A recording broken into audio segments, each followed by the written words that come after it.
جو اس وقت جاری ہے.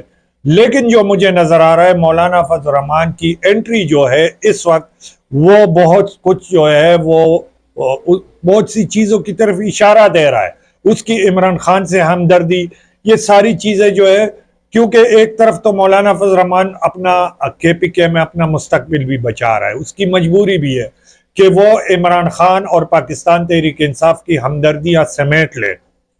آپ کو پتہ ہے کہ کے پی کے میں 3 پارٹیاں ہیں، 70% پاکستان تحریک انصاف کا ہے، 20% جو ہے مولانا فضل الرحمان کا ہے، اور 10% پہ آ چکا ہے عوامی نیشنل پارٹی. اب یہ ووٹ جو ہے مولانا فضل الرحمان اس کو بڑھانا بھی چاہتا ہے اور ہمدردی بھی بڑھانا چاہتا ہے. وہ ہر صورت عمران خان کے لیے کچھ نہ کچھ پازیٹیو چیزیں جو ہے وہ اگلے چند دنوں میں آپ کو نظر آنا شروع ہو جائیں گی، کیونکہ جب امین گنڈاپور کے پی کے ہاؤس آئے تھے اور ادھر سے پھر چلے گئے واپس، بہرحال یا کے پی کے ہاؤس میں رات گزاری یا کہیں اور مذاکرات ہوئے، یہ بات ابھی تک جو ہے وہ مشکوک ہی ہے. لیکن اتنا کچھ ہو چکا ہے کہ اس نے اپنی سپیچ میں پہلے ہی بتا دیا تھا کہ قوم کو بہت جلد کچھ خوشخبریاں ملیں گی. تو یہ جو الفاظ ہیں یہ بہت سی چیزوں کی طرف اشارہ کر رہے ہیں جہاں سے پاکستان تحریک انصاف کا مستقبل جو ہے وہ مجھے روشن نظر آ رہا ہے. بہت سی چیزیں جو ہے وہ اب سیٹنگ کی طرف جاتی ہوئی نظر آ رہی ہے، کیونکہ اب اسٹیبلشمنٹ بھی تک چکی ہے.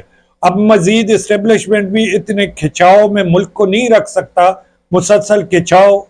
یہ 1 سال کے اندر جب سے عمران خان اندر ہوا ہے تو بہت زیادہ کھچاؤ آ چکا ہے ملک میں، اور ملک کو مزید کھچاؤ کی طرف نہیں لیا جا سکتا. اور اس میں آپ نے ذکر کیا منظور پشتین کا، منظور پشتین بھی اس کھچاؤ میں ایک مزید کھچاؤ آ گیا ہے، ماہرنگ بلوچ بھی اس کھچاؤ میں ایک مزید کھچاؤ ہے. تو اب مجبوری ہے کہ ملک کو ایک آئینی دائرے میں اور قوم کے فلاح و بہبود اور ملک کو ایک سیدھے سمت میں لے جانے کے لیے اب پاکستان تحریک انصاف کے ساتھ اسٹیبلشمنٹ کی ڈیل وقت کی بہت سخت ضرورت بن چکی ہے، اور اس پہ میرے خیال میں کام جاری ہے، اور یہ بہت جلد جو ہے یہ سٹریم لائن میں چیزیں ہوتی ہوئی نظر آ جائیں گی. اور میں نے آپ کے ایک پروگرام میں پہلے بھی کہا تھا کہ مجھے ایسا نظر آ رہا ہے کہ ریجیم چینج ایک مرتبہ پھر ہوگا، اور یہ ملک کی وسیع تر مفاد میں ضروری ہوگا کہ ایک مرتبہ ریجیم چینج پھر ہوگا اور ان حالات کو دوبارہ کنٹرول کیا جانا پاکستان تحریک انصاف ہی کے بس میں ہوگا ملک صاحب. کیونکہ اگر منظور پشتین اپنی باتوں پہ کڑا رہا، ماہرنگ بلوچ اپنی باتوں پہ کڑا رہا اور پاکستان تحریک انصاف اپنی باتوں پہ کڑا رہا تو پھر تو ملک کے ٹکڑے ہو جائیں گے، ملک خدا نخواستہ تقسیم ہو جائے گا. تو اس تقسیم کے لیے نہ اسٹیبلشمنٹ راضی ہے، نہ پاکستان تحریک انصاف راضی ہے، نہ منظور پشتین راضی ہے، اور نہ ماہرنگ بلوچ راضی ہے.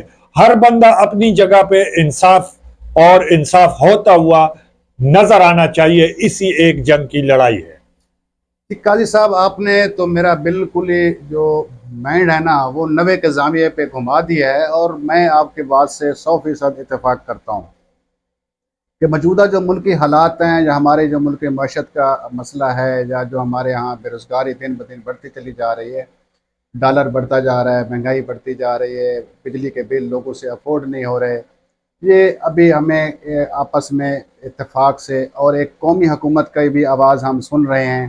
اور اس قومی حکومت میں، قومی دھارے میں اگر پی ٹی آئی نہیں ہے تو اس کا مطلب ہے پھر حکومت ہی نہیں ہے.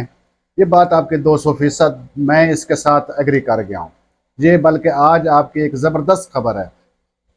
بات جہاں قومی حکومت پر بھی نہیں ٹھہرتی، میری اطلاعات تو یہ ہیں کہ جس طرح کے وکلاء نے دم دم مس کلندر کر دیا ہے، اسی طرح ادھر سے پی ٹی ایم کھڑی ہو جائے، اور وکلاء ایک واحد شو ہے، ان کا ایسی پاورفل پوسٹ ہے کہ وہ ریڈ زون کے احاطے میں بھی آسانی سے جا سکتے ہیں، کیونکہ ہماری 2 عدالتیں ریڈ زون میں پائی جاتی ہیں، ہائی کورٹ اور دوسری سپریم کورٹ آف پاکستان. وہاں وکلاء کو کون روکے گا؟ وہ وہاں سے پیش ہو کر پھر آ کے شرح دستور کو بند کر دیں گے. دوسری بات جو آپ نے غداروں کی ہے نا، زین قریشی کے اوپر میں اس کو ذاتی حیثیت سے نہیں جانتا، ایک ویڈیو وائرل ہو رہی ہے، ویڈیو اس کا اپنے گھر کی ہے، اس کو چچا کہہ رہا ہے تو غدار ہے، تو دجال ہے. یہ اس وقت کہہ رہا ہے تب زین سیاست میں آیا بھی نہیں تھا. اس کا مطلب ہے کہ یہ اس ذہنیت کا بندہ پہلے سے ہی اپنے خاندان میں باغی تھا. وہ جوتے کے نشان پر ٹکٹ لڑ کے الیکشن لڑ کے آیا ہے، تو جیت گیا ہے۔ بھائی پارٹی نے تیرے باپ کے لیے اگر کوئی آسانیاں پیدا نہیں کی ہیں، تو بھی تو اپنے حلقے کا قریشی ہے، پیر ہے وہاں کا، تو 10 بندوں کو لے کر ملتان کے حلقے میں نکلا نہیں نکلتا؟ کیونکہ ووٹ ہی عمران خان کا ہے۔ عمران خان جب تک کال نہ دے تو ملتان کے اندر کوئی بندہ نکلتے ہی نہیں ہے۔ پیروں کو بھی اپنے پتہ چل گیا کہ ہمارے مریدین کہاں بیٹھے ہیں، اور یہ مزارے والوں کو بھی پتہ چل گیا ہے کہ ہماری یہ کھٹی مٹی جو ہے یہ کدھر سے آ رہی ہے۔ بات وہاں آ کے ٹھہرتی ہے، یہ جو آپ نے بات کی ہے نا کہ اب مجبوری بن چکا ہے عمران خان، اسٹیبلشمنٹ کی بھی مجبوری بن چکا ہے، پاکستان کی بھی مجبوری بن چکا ہے، بین الاقوامی زاویہ بھی اس قسم کا آ رہا ہے کہ وہاں عمران خان کی نیگوسیشن کے بغیر، یا ادھر سے ان کو بھی ایک پریشر آ رہا ہے کہ ان کو رہا کرو، میرا خیال ہے گزارا ناممکن ہے۔ قاضی صاحب اسی حوالے سے میں آپ سے کے ساتھ اجازت چاہوں گا، انشاءاللہ تعالی ملتے ہیں اگلے ولاگ میں، تب تک کے لیے اجازت، اللہ حافظ۔